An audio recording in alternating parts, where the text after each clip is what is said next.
Afternoon, you're welcome to the Midday News. The Independent National Electoral Commission (INEC) has extended the deadline for collection of permanent voter cards nationwide by 1 week.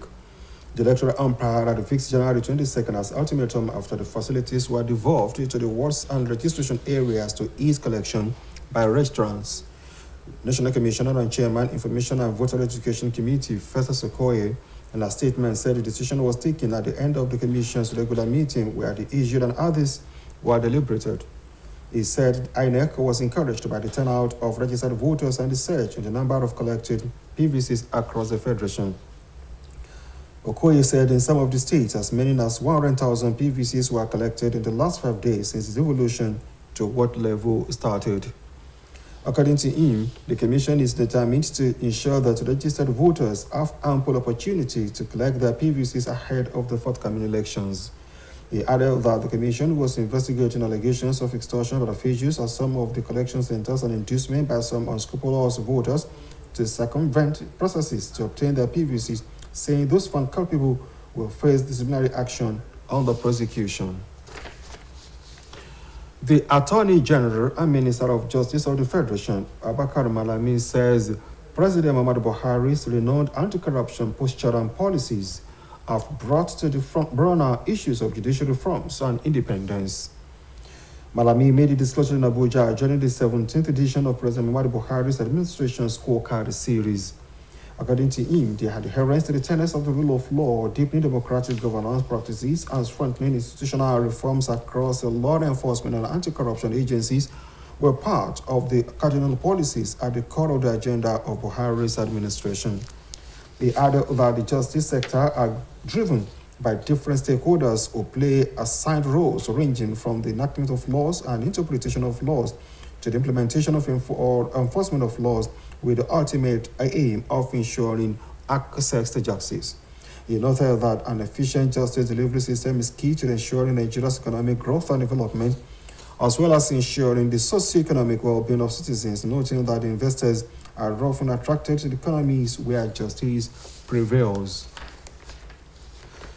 The federal government has organized a one-day sensitization and capacity-building workshop on emotional intelligence for the rank and file to end extrajudicial killings and improve service delivery.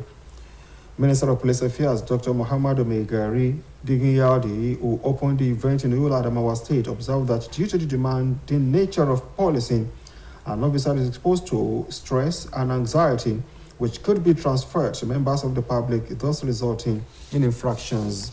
He acknowledged that the near absence of self-management in some placement has soiled the image of the force, adding that the Minister of Police Affairs is working closely with the police management to institutionalize service orientation among officers and men of the Nigerian police force to deepen citizens' trust, confidence, and increase participation for robust human intelligence. The minister hinted that the workshop will be replicated in the remaining 5 geopolitical zones in the coming days and weeks as part of the ministry's efforts to reform and reorientate the security agents with a focus on junior officers, adding that they constitute the vast majority and interface more with the populace upon which opinions are formed on the force in general. Osun State Governor Senator Ademola Adeleke is committed to take a necessary action that will stop illegal mining activities in the state. The Chairman Committee on Mineral Resources, inaugurated by the Governor, Mr. Samuel Oyedotun, said this during an assessment tour of some state government sites where illegal mining activities are ongoing. Said Adeboje has the details.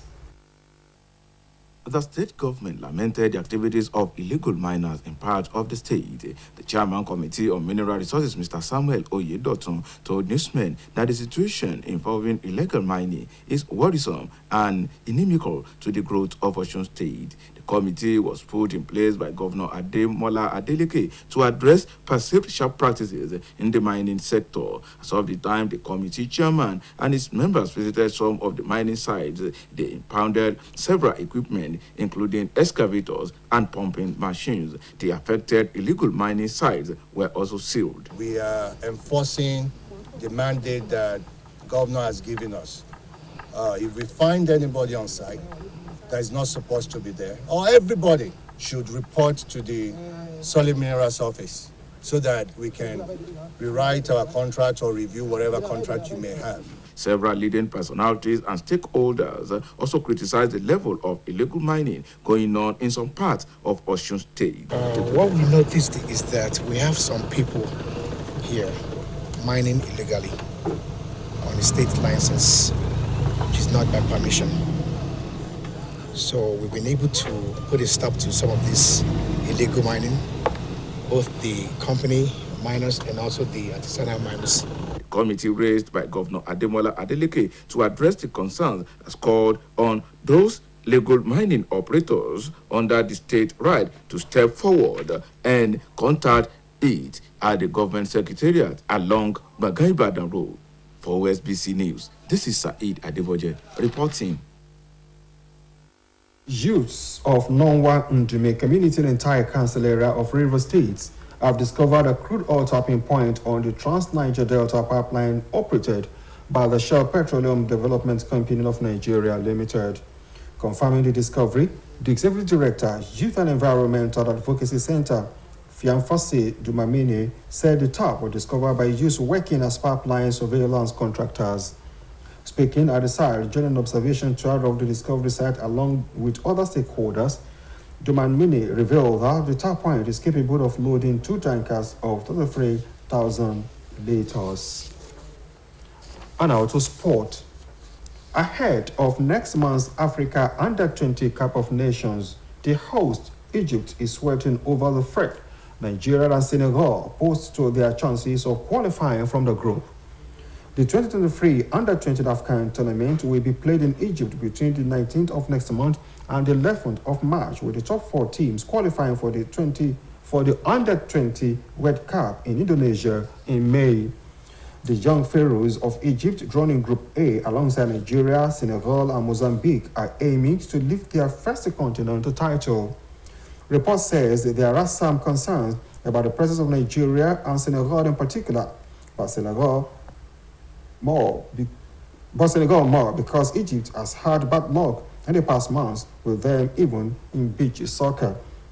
You should recall that in February 2022, Senegal beat Egypt on penalty at the 2021 African Cup of Nations in Cameroon to claim their first continental title. Meanwhile, with less than 5 weeks to the start of the competition, 10 players invited from the Nigerian Professional Football League to the Flying Eagles are yet to report to camp. On the foreign scene, Ghana's government and trade unions have agreed to increase all public servant salaries by 30% for this year. They said the country struggles to reduce debt and tackle rampant inflation. Report says the trade unions representing the public service employees started negotiating salary rises with the government in November last year, a few months after hardship spurred street protests that pushed the government to seek help from the International Monetary Fund, IMF. Report also adds that the West African gold, oil, and cocoa producer, once described as Africa's shining star by the World Bank, is battling its worst economic crisis in a generation, with inflation hovering at a record 50.3%, the highest in 21 years. It adds that the local cedi dropped heavily against the US dollar last year as government spending cuts and central bank interest rate hikes failed to tame inflation, which rose to a new high of 54% last month. Ghana's government announced a sweeping spending cuts in March, including a lowering of ministers' allowances to reduce the deficit, containing inflation, and slow the city's slide. And still on the foreign scene, 9 people were killed when suspected insurgents attacked a mosque in northeastern Burkina Faso. Mosque witness said the attack happened in the village of Gologonto in Burkina Sahel region when assailants arrived on motorbikes and herded worshippers inside the mosque. The source said the discussion even started up with the imam, who was later executed by shooting, including 8 other worshippers and community leaders. Gologonto is located close to the golden mining town of Falagonto, Burkina Faso, which lies near the border with Niger. The sources said the area has suffered several incursions by suspected terrorists since the start of the week. The report added that thousands of people have died and more than 2 million people have fled their homes since the terrorists began launching attacks on Burkina Faso from neighboring Mali in 2015. That ends the midday news on Osbc television. We thank you for watching. Join us 3 o'clock for the state news. Good afternoon.